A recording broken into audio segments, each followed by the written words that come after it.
سلام و روز شما بخیر بیننده عزیز. برنامه نوید بامدادی است از رادیوی آزادی با تازه ترین خبر و گزارش های تاجیکستان و جهان. من مولا رجب یوسفی دوام 10 دقیقه دیگر در خدمت شما خواهم بود. ساعت در دوشنبه 11. نخست نگاه میکنیم به سرخط خبرهای امروز 11 فوریه. چرا رئیس بانک ملی تاجیکستان از گفتن حجم پول مهاجران خودداری کرد؟ مقامات گفتند در خوجند تنها 6 نفر از کووید ففتیده است. آیا این درست است؟ تقدیر پول مردم در 4 بانک بحران زده چی می شود؟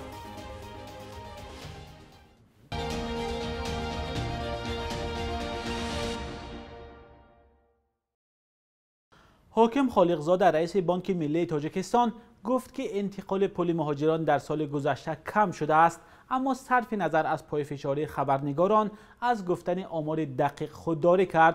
حاکم خالقزاده تنها گفت سال گذشته مهاجران 6.3% کمتر پول فرستادند. مسئله انتقال پول مهاجران روز 10 فوریه در یک نشست مطبوعاتی بحث گرمی را میان خبرنگاران و رئیس بانک ملی تاجیکستان به میان آورد. حاکم خالقزاده رئیس بانک ملی تاجیکستان با ذکر همین آمار اکتفا کرد و از گفتن مبلغ فرستاده مهاجران در سال گذشته خودداری نمود، هرچند 5 خبرنگار به تکرار از رئیس بانک ملی حجم مبلغ مهاجران را پرسیدند. پیش از این در ماه ایول سال گذشته جمشید نور محمدزاده رئیس سابق بانک ملی هنگام نشست خبری در دوشنبه گفته بود در 6 ماه اول مهاجران به تاجیکستان 195 میلیون دلار کمتر فرستادند و آن زمان تاکید کرد که در 6 ماه مهاجران به کشور 999 میلیون دلار انتقال دادند. خودداری رئیس نوی بانک ملی تاجیکستان از ارائه مبلغ انتقال داده مهاجران در حال است که هر 3 ماه بانک مرکزی روسیه انتقال مبلغ به کشورهای جهان از جمله تاجیکستان را نشر می‌کند.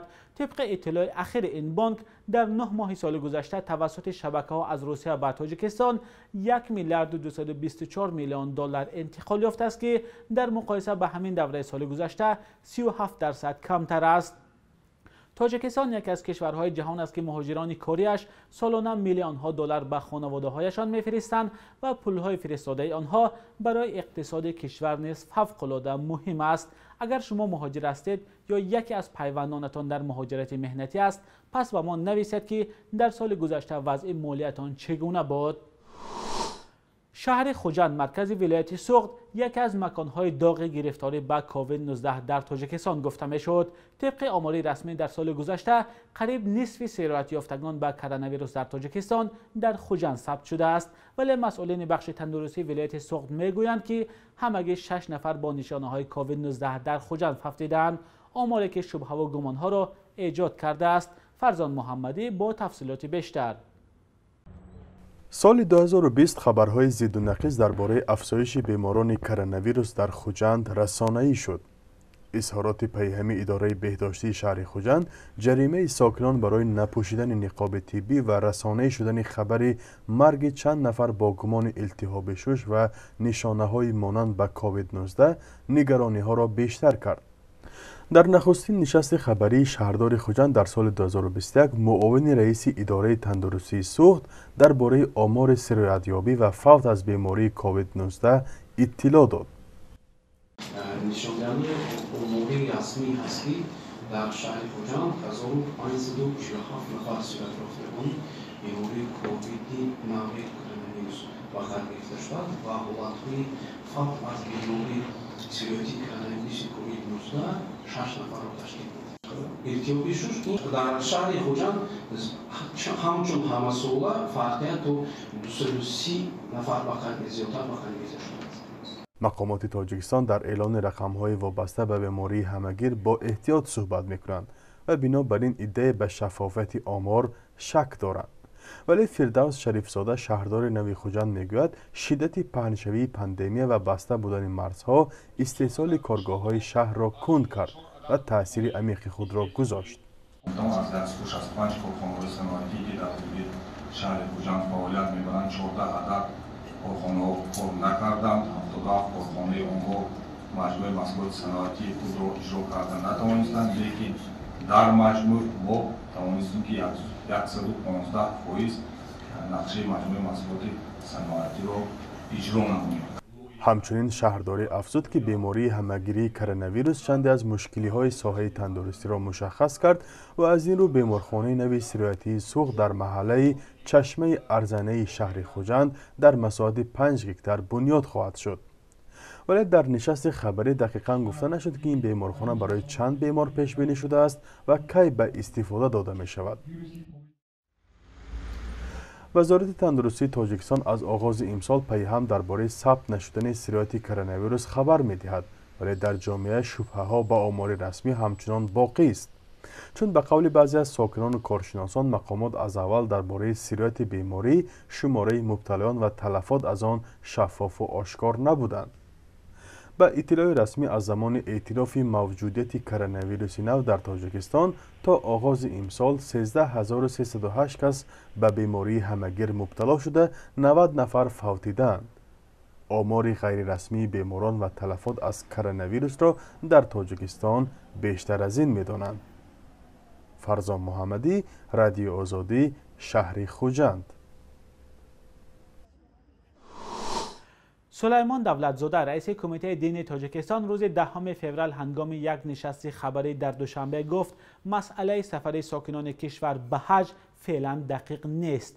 او تاکید نمود که در رابطه با سفر زائرین تاجیک به مراسم حج 2021 جانب عربستان سعودی هنوز پاسخ نهایی نداده است. رئیس کمیته دین افزود که سفر ساکنان به حج از وضع پاندمی کووید 19 در دیگر کشورهای مسلمان نشین نیز وابستگی دارد. به قول سلیمان دولتزاده در صورت اجازه شدن نخست افراد می روند که در سال 2020 نامنویس شدند. حج یکی از فرضهای شریعت اسلامی است. اکثر زائران برای این سفر مهم تمام عمر پول جمع کرده، برخی دیگر با یاری فرزندانشان به این آرزوی خود میرسند. سالانه از تاجیکستان حدود 6000 نفر برای ادای مناسک حج به عربستان سعودی میروند. هرچند در سالهای اخیر مقامات معرکه را راه اندازی کردند که از ساکنان میخواهند به جای سفر حج در داخل کشور یگان جای را آباد کنند. حاکم خالقزاده رئیس بانک ملی تاجیکستان گفت 4 بانک دچار مشکل بیشتر امانت‌های مردم را دادند. میزاجان بانک‌ها میگویند که 5 سال باز نمیتوانند پول‌های گذاشته خود را پس بگیرند. خالقزاده وجود مشکل را تصدیق کرد و گفت با این دلیل و با طلب میزاجان مأمور برهمدهی تاجپرام بانک را عوض کردند. رئیس بانک ملی روز 10 فوریه هنگام نشست خبری گفت از 4 بانک دچار بحران فنان بانک تا آخر ماه فوریه پر برهم داده می شود. کارها درباره برهم دادن تاجپرام بانک نیز به گفته خالقزاده دوام دارد. تاجپرام بانک و فنان بانک ماه مارس سال 2017 از سوی بانک ملی مفلس اعلان شده، اجازتنامه های آنها بازخوان شده بود. از آن زمان ده ها مشتری تاجپرام بانک نمی توانند مبلغ های خود را بازپس بگیرند. گروه 7 نفره مشتریان ناراضی تاجپرام بانک روز 27 ینوری امسال برای دادخواهی به نزد بینای بانک ملی و پارلمان رفتند. آن روز صالح حماد صمد و رئیس شورای امانتداران تاجپرام بانک گفت با گذشت تقریبا 4 سال نمی توانند بیش از 400,000 سامانه‌شان را از بانک بگیرند. حاکم خالقزاده رئیس بانک ملی وجود مشکل در برهم دادن تاجپرام بانک را تصدیق کرد و گفت با طلب این نهاد دادگاه مسئول برهمدهی بانک را عوض کرده است. در این باره زیاد جزئیات نداد و تنها گفت در کار مأمور برهمدهی تاجپرام بانک کمبود آشکار شد. اما تنها مشتریان تاجپرام بانک و فنان بانک نیستند که نزدیک به 5 سال است در گرفتن امانت‌های خود مشکل دارند. مشتریان زیادی اگرانویست بانک و تاجیک صادرات بانک هم نمی‌توانند پول‌های خود را از این دو بانک بازپس بگیرند. صندوق بین‌المللی پول بارها به تاجیکستان توصیه داده است که اگرانویست بانک و تاجیک صادرات بانک را نیز برهم بدهد. بانک ملی تاجیکستان در پاسخ به توصیه صندوق بین‌المللی پول گفته است تا زمانی که این دو بانک کلانترین مبلغ امانتگزاران را پرداخت نکنند در مورد برهمدهی آنها تصمیم گرفتن نمی شود. بانک ملی تاجیکستان قرب اسعار خارجی را در برابر سامانی برای امروز 11 فوریه چنین تعیین کرده است.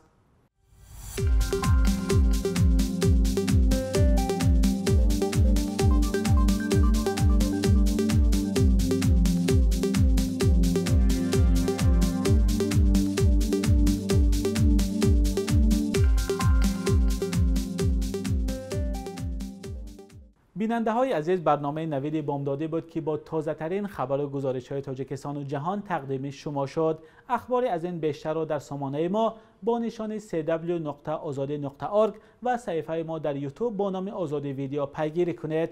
تا صبح دیگر خدا نگهداری هر یک شما باشد.